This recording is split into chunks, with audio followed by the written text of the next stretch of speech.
Dans le cadre d'un contrat d'apprentissage, les missions confiées sont plus longues, plus formatrices que dans le cadre d'un simple stage.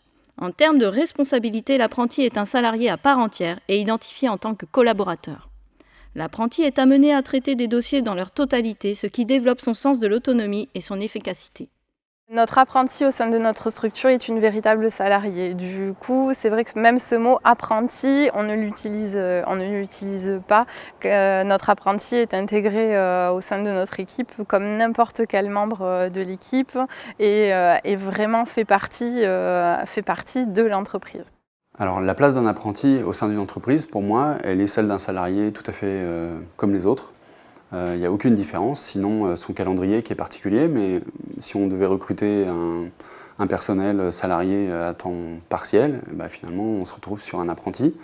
La valeur ajoutée, elle se fait sur son bagage théorique qui va augmenter, et donc sur l'évolution naturelle de ses missions, qui vont forcément s'améliorer, en tout cas monter en compétences. L'alternant va monter en compétences, et donc forcément ces missions vont soit s'améliorer en termes de résultats, soit évoluer et donc changer vers des missions un peu plus complexes et du coup apporter encore davantage de valeur ajoutée à l'entreprise. Alors nos apprentis, on en a déjà un certain nombre au sein d'Enedis. Cette année, on en a accueilli 49 pour la rentrée scolaire de 2019, donc c'est quand même un volume assez conséquent. Donc ils ont du coup une grande place dans notre entreprise. Ils sont vraiment intégrés dans des équipes de travail. Donc on partage, que ce soit les tuteurs ou les managers, on partage vraiment cette volonté d'être finalement, j'allais dire, un maillon dans leur vie professionnelle. Et un alternant dans notre entreprise, c'est pas celui qui va faire les photocopies, non. C'est quelqu'un qui va effectivement découvrir un métier et à qui on va donner envie, quelque part, de mettre en pratique ce qu'il aura peut-être pu apprendre dans notre entreprise, pourquoi pas à l'extérieur. Dès la première année, on a pu lui donner des tâches qui étaient courtes à gérer, notamment sur l'aspect plutôt documentaire et préparation.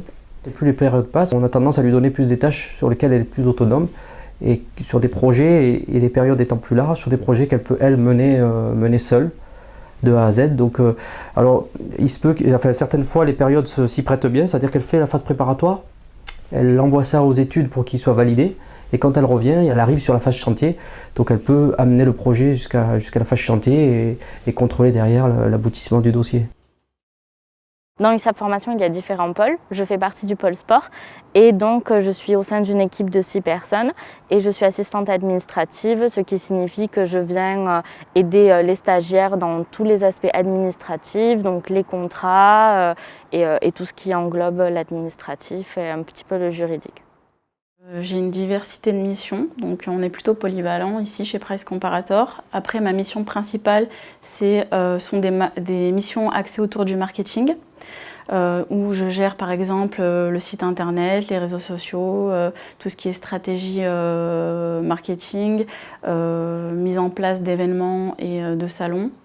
Et puis après, j'ai d'autres tâches telles que quelques missions sur de la prospection commerciale ou de la gestion de relations clients et des tâches administratives où là j'interviens en support à Sébastien dans tout ce qui est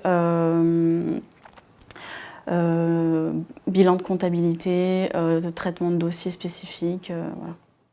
L'année dernière, j'ai été coordinatrice des points de vente en collaboration avec la responsable. Donc ça m'a permis de découvrir comment on gérait une équipe, de travailler avec cette équipe. Ça m'a permis de gérer le réapprovisionnement au niveau des stocks, c'est-à-dire quand on manquait d'un produit, de pouvoir le recommander, faire remonter l'information de façon à ce qu'on le recommande. Les agencements des marques au sein du point de vente doivent respecter un cahier des charges qui est négocié chaque année et fixé. Et donc moi je veille à ce respect-là. Justement, oui, j'ai beaucoup de responsabilités, notamment s'il y a des accidents sur avion, vu qu'on s'occupe principalement donc, de tout ce qui est maintenance et entretien. Actuellement, mon rôle dans l'entreprise, il est principalement de gérer tout ce qui est carte de travail pour les mécanos. Donc, ça leur permet en fait de savoir où ils en sont dans leur démontage ou montage des pièces. Dans cette entreprise-là, on s'occupe vraiment donc, des programmes d'entretien, donc des Canadair, par exemple, qu'on retrouve à Nîmes, donc à la base à Garon. Et donc on crée vraiment leur programme d'entretien, on les met à jour et on a en permanence de la documentation à mettre à jour.